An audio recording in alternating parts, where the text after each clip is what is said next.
Benarkah kalender Islam tidak sampai tahun 1500 Hijriah? Padahal sekarang sudah tahun 1438 Hijriah. Berikut ini kajiannya. Tidak terasa kita hidup di penghujung zaman. Rasulullah Shallallahu Alaihi Wasallam berkata, zaman itu dibagi 5. 1. Zaman Nubuwah. Zaman kenabian diawali dari zaman Nabi Adam alaihi salam sampai baginda Nabi Muhammad Shallallahu Alaihi Wasallam. 2. Zaman Khilafah. 1. Dipimpin sahabat-sahabat Nabi Abu Bakar, Umar, Utsman dan Ali radhiyallahu anhu. 3. Zaman Al-Mulka, kerajaan. Berakhir runtuhnya dinasti Utsmani di Turki, kalau di Indonesia Majapahit, Sriwijaya, Galuh dan sebagainya. 4. Zaman Jababirot. Zaman kebebasan maksiat di mana-mana dan kita hidup di zaman ini. Fitnah bertebaran untuk melemahkan kaum muslimin. Era fitnah terbesar akan terjadi saat Dajjal muncul. Orang-orang yang tidak cakap atau zalim menjadi penguasa, pemimpin. Jumlah umat Islam banyak tapi bagaikan buih di atas laut, sedikit yang berjihad untuk membela Islam. Zaman ini sudah terjadi dan sedang kita jalani. Astagfirullah. 5. Zaman Khilafah. 2. Zaman yang mana suasana seperti pada zaman Rasulullah Shallallahu Alaihi Wasallam. Nanti umat Islam akan dipimpin Imam Mahdi, hanya berlangsung lebih kurang 9 tahun. Pada zaman ini pula Dajjal muncul. Nabi Isa alaihi salam juga muncul, ditugaskan untuk membunuh Dajjal dan mengislamkan orang-orang kafir atau Nasoro. Para ulama hadis memprediksi tentang usia umur umat Islam. 1. Ibnu Hajar Asqalani, seorang ulama pakar hadits. Kitab beliau yang populer di Indonesia adalah Fathul Bari. Beliau berkata umur umat Islam sampai 1476 Hijriah. 2. Imam Asyuyuti, beliau mengatakan umur umat Islam sampai 1477 Hijriah. 3. Ibnu Hajar Hambali, kata beliau umur umat Islam lebih dari 1400-an namun tidak sampai 1500 Hijriah. Allahu Akbar, sekarang umur umat Islam sudah sampai pada 1437 Hijriah.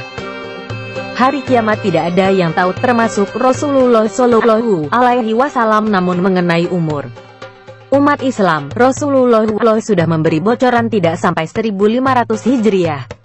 Kelak di akhir zaman Allah Subhanahu wa Ta'ala akan wafatkan serentak umat Islam di muka bumi dan yang tersisa hanyalah orang kafir yang akan menyaksikan hancurnya bumi, gunung, laut, langit dan seluruh alam. Baca surat Al-Qoriyah, Al-Qiyamah, Al-Waqiah.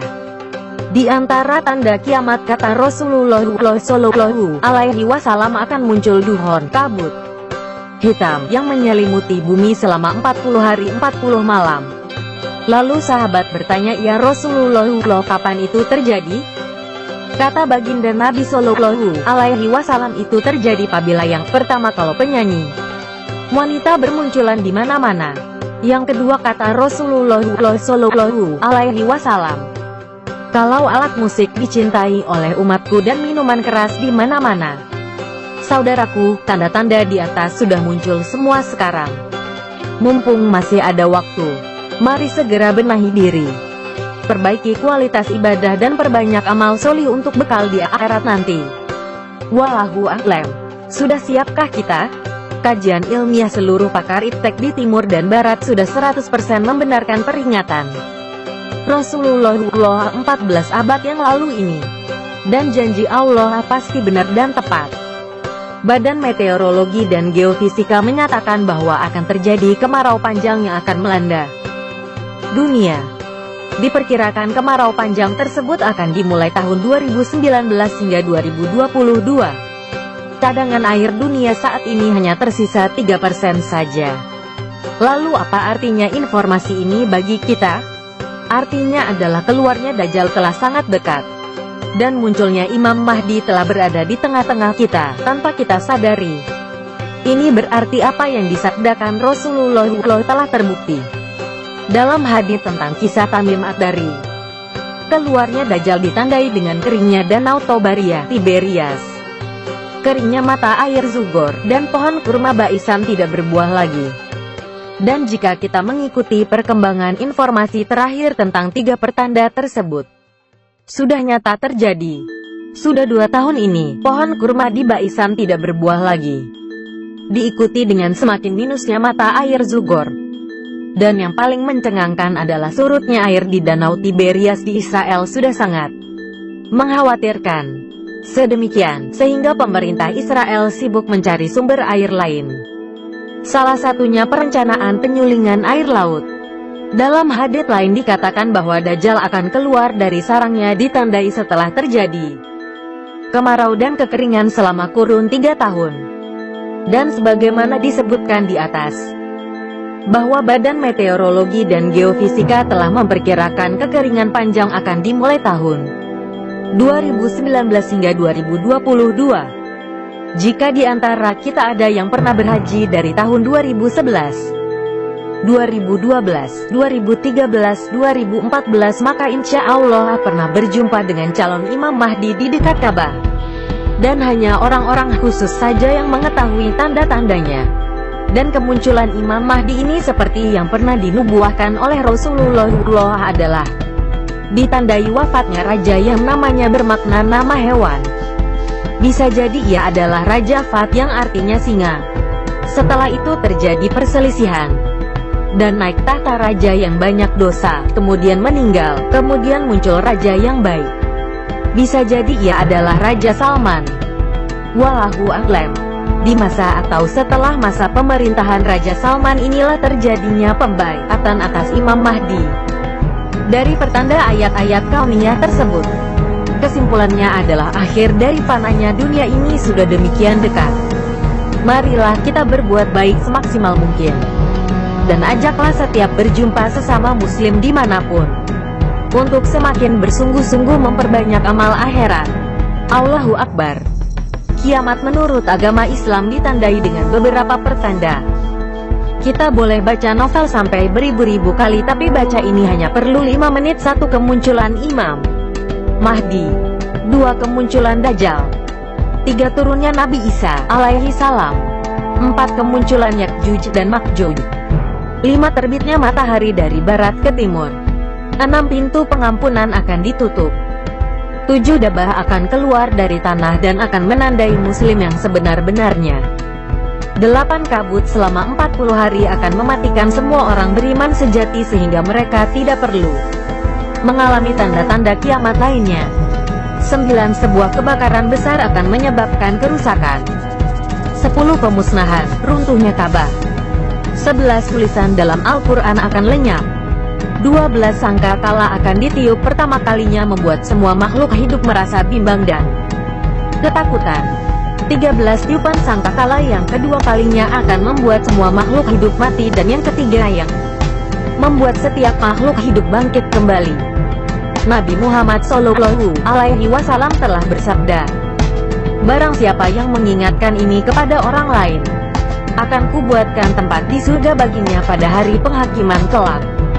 Kita boleh kirim ribuan BBM mesra promote BC yang terlalu penting, tapi bila kirim yang berkaitan dengan ibadah mesti berpikir-pikir. Allah berfirman, jika engkau lebih mengejar duniawi daripada mengejar dekat denganku, maka aku berikan, tapi aku akan menjauhkan kalian dari surgaku. Itulah yang dimaksud Dajjal yang bermata satu. Artinya hanya memikirkan duniawi daripada akhirat. Kerugian meninggalkan sholat subuh, cahaya wajah akan pudar. Zuhur, berkat pendapatan akan hilang. Asar, kesehatan mulai terganggu. Maghrib, pertolongan anak akan jauh di akhirat nanti.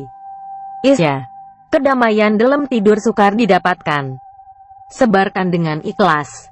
Tiada paksaan dalam agama, niatkan ibadah, sebarkan ilmu walau 1 ayat. Nasihat kubur. 1. Aku adalah tempat yang paling gelap di antara yang gelap, maka terangilah aku dengan tahajud. 2. Aku adalah tempat yang paling sempit, maka luaskanlah aku dengan bersilaturahim. 3. Aku adalah tempat yang paling sepi, maka ramaikanlah aku dengan perbanyak baca Al-Quran.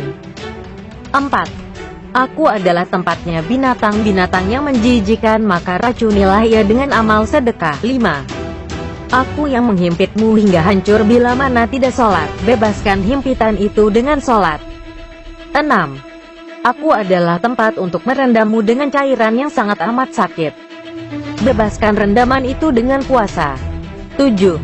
Aku adalah tempat munkar dan nakir bertanya. Maka persiapkanlah jawabanmu dengan perbanyak mengucapkan kalimat La ilaha illallah. Kirim video ini semampumu dan seikhlasmu kepada sesama muslim. Sampaikanlah walau hanya pada satu orang. Karena, saat kamu membawa Al-Quran, setan biasa-biasa saja. Saat kamu membukanya, syaitan mulai curiga. Saat kamu membacanya, ia gelisah. Saat kamu memahaminya, ia kejang-kejang. Saat kamu mengamalkan Al-Quran dalam kehidupan sehari-hari, ia stroke. Terus dan terus baca dan amalkan agar syaitan stroke semuanya juga jantungnya dan mati. Ketika Anda ingin menyebarkan ini, lagi-lagi syaitan pun mencegahnya. Syaitan berbisik, sudahlah tak usah disebarkan.